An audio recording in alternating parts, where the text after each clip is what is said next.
노다지 썰전. 2025년 드림텍은 마침내 오랜 투자의 결실을 보는 그런 해가 될 겁니다. 이 고수익 신사업인 메모리 모듈이 본격적으로 실적에 기여하기 시작하고요. 또 말목을 잡던 헬스케어 사업이 아주 극적인 턴어라운드를 이루면서 기업의 가치가 완전히 재평가될 준비를 마쳤다고 봅니다. 글쎄요, 저는 그 장밋빛 전망이 다소 좀 성급하다고 봅니다.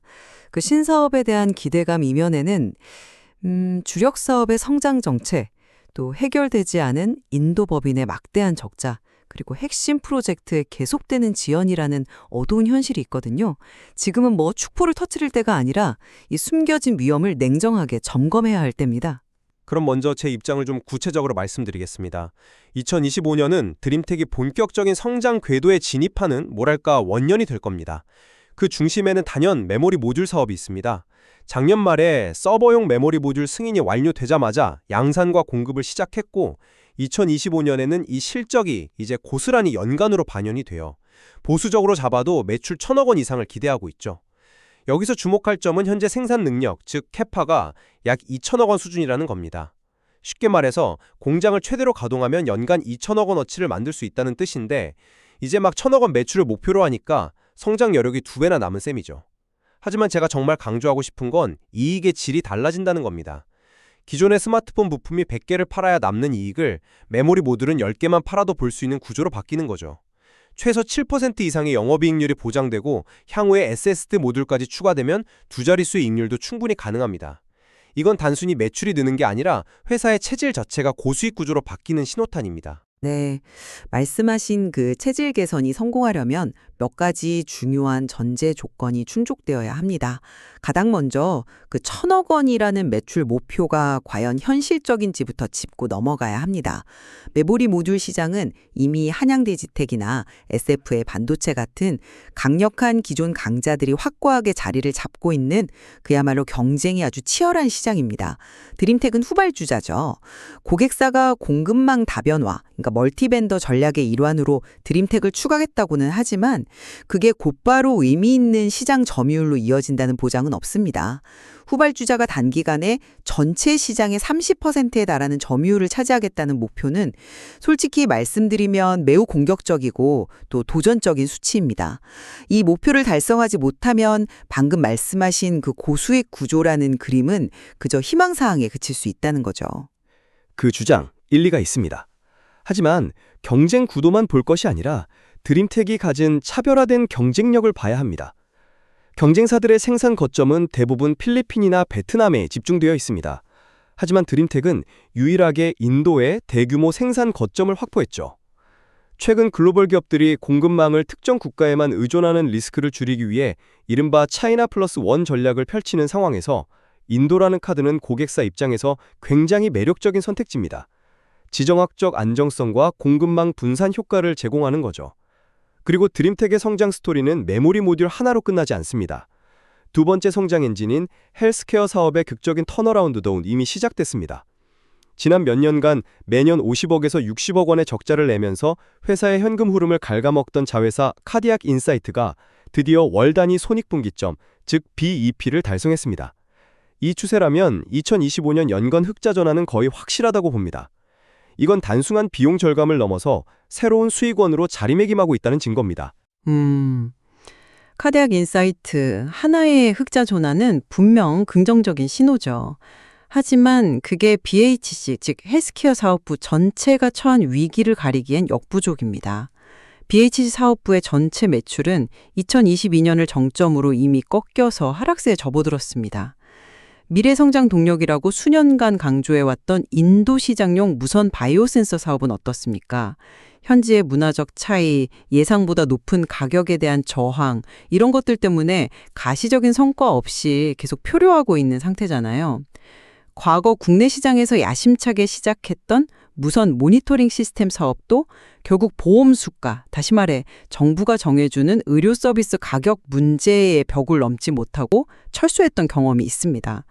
저는 이게 단순한 실패가 아니라 드림텍이 헬스케어처럼 규제와 정책이 중요한 신규 시장에 진입하고 수익 모델을 만들어내는데 좀 근본적인 약점을 가지고 있는 건 아닌지 그런 의심을 하게 만드는 대목입니다.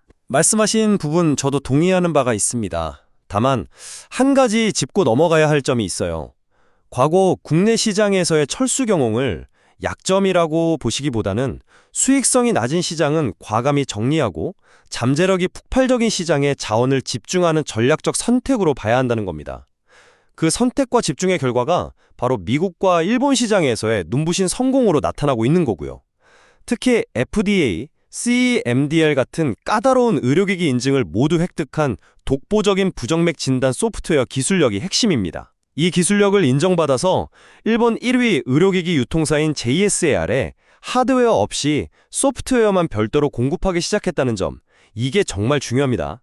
이건 원가 부담이 거의 없이 순이익으로 직결되는 그야말로 황금알을 낳는 거위 같은 사업 모델이거든요. 이것이 바로 BHC 사업의 미래를 보여주는 청사진입니다. 그 소프트웨어 사업의 잠재력은 저도 흥미롭게 보고 있습니다. 하지만 아직은 BHC 사업 전체의 하락세를 뒤집기에는 그 규모가 너무 작지 않습니까? 작년 4분기 매출이 100만 달러, 올해 목표가 400만 달러라고 하지만 연간 수천억 원에 달하는 BHC 사업부 전체를 견인하기엔 턱없이 부족한 숫자입니다. 그리고 더 근본적인 문제를 외면할 수 없어요.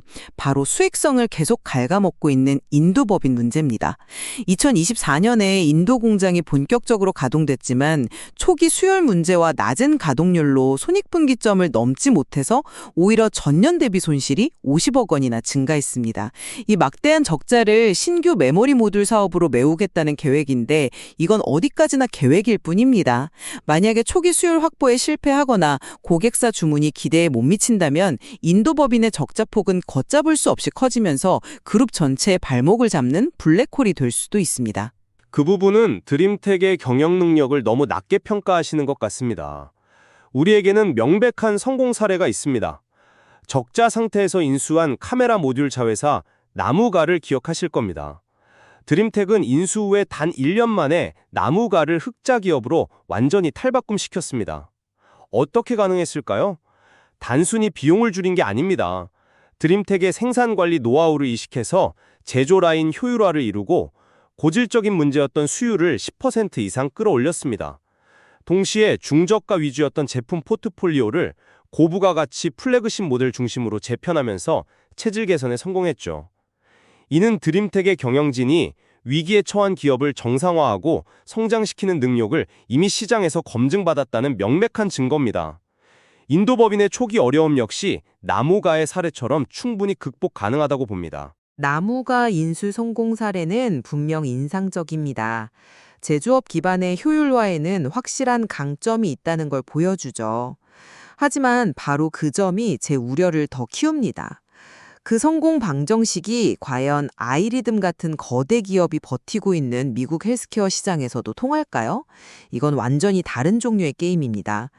미국 부정맥 진단 시장에서 아이리듬은 이미 대형 병원들을 중심으로 수년간에 걸쳐서 확고한 네트워크와 신뢰를 구축했습니다.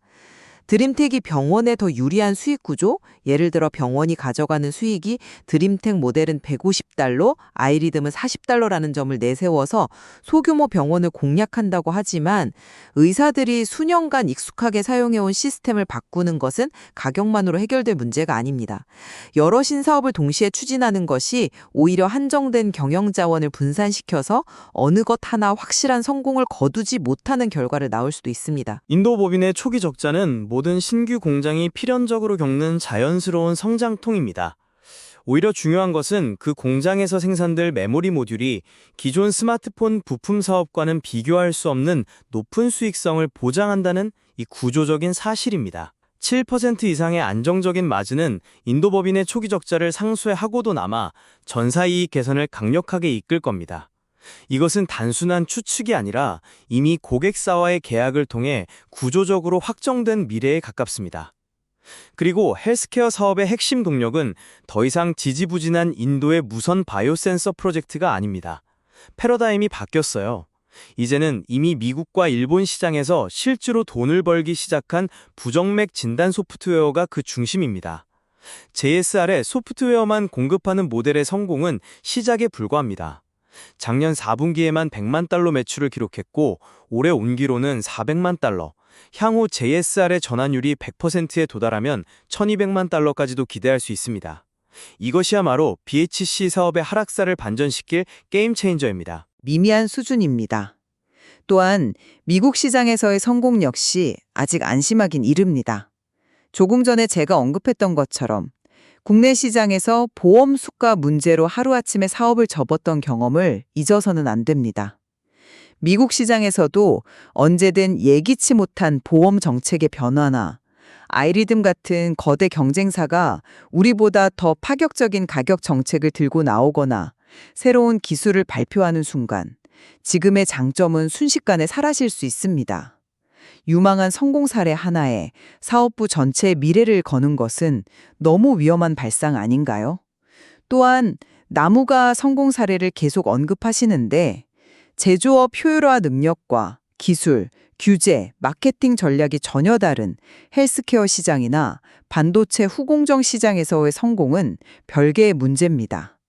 오히려 인도 법인의 적자가 계속되는 상황에서 최근 품질 이슈가 있는 플라즈맵까지 인수하며 전선을 넓히는 것이 과연 드림텍의 현재 재무적, 경영적 체력으로 감당할 수 있는 일인지 근본적인 질문을 던져야 할 때입니다.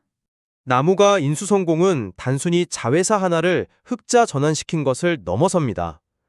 그것은 드림텍이라는 기업이 가진 성공 DNA와 시스템을 보여주는 사례입니다. 문제가 있는 기업을 인수해서 자사의 강점인 제조 노하우와 품질 관리 시스템을 이식해서 근본적인 체질 개선을 이뤄내는 능력 말입니다. 현재 어려움을 겪고 있는 플라즈맵 역시 마찬가지입니다. 드림텍의 시스템이 성공적으로 이식된다면 내후년에는 충분히 손익분기점을 넘길 것으로 기대됩니다. 이것은 문어발식 확장이 아니라 드림텍이 가장 잘하는 제조업 기반의 가치 창출이라는 핵심 역량을 여러 분야로 이식하고 확장하는 과정으로 봐야 합니다. 검증된 성공 경험을 바탕으로 신사업의 리스크를 체계적으로 관리하고 결국 성공으로 이끌어낼 것입니다. 성공 경험이 형상 반복된다는 보장은 어디에도 없습니다. 특히 제조업 기반의 효율화 능력은 인정하지만 그것이 시장을 창출하고 브랜드 가치를 쌓아야 하는 영역에서도 통할지는 미지수입니다. 여러 전선의 자원을 투입하다가 정작 기존 핵심 사업의 경쟁력마저 잃게 될 수 있다는 점을 경계해야 합니다. 지금 드림텍의 상황은 마치 여러 개의 공을 동시에 공중으로 던져놓고 아슬아슬하게 돌리고 있는 모습과 같습니다. 메모리 모듈, 미국 헬스케어, 인도 공장, 플라즈맵 인수까지 이 중 하나라도 균형을 잃고 떨어진다면 연쇄적으로 다른 공들까지 영향을 미칠 수 있는 매우 불안정한 구조입니다. 기대감이 큰 만큼 리스크 관리의 중요성도 그 어느 때보다 크다고 할 수 있습니다. 정리하겠습니다. 2025년 드림텍은 분명한 변곡점에 서 있습니다. 고수익 메모리 모듈 사업의 본격화와 만성적자였던 헬스케어 부문의 흑자 전환이라는 두 개의 강력한 성장 엔진을 양손에 쥐었습니다. 이는 막연한 기대가 아니라 이미 숫자로 증명되기 시작한 현실입니다. 인도 법인의 초기 비용은 성장을 위한 필수적인 투자이며 나무가의 성공 사례에서 보여준 경영 능력은 이러한 리스크를 충분히 관리할 수 있음을 증명합니다. 2025년은 드림텍의 이익 구조가 근본적으로 바뀌는 한 해가 될 것입니다. 저는 여전히 신중한 접근이 필요하다고 생각합니다. 신사업의 성공이라는 달콤한 열매를 얻기 위해서는 치열한 경쟁과 예측 불가능한 시장 변수라는 높은 허들을 넘어야만 합니다.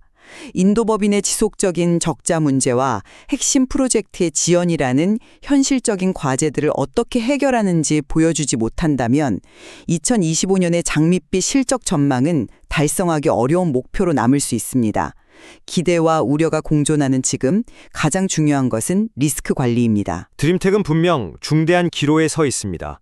오랜 투자가 빛을 발하는 퀀텀 점프의 시작일 수 있습니다.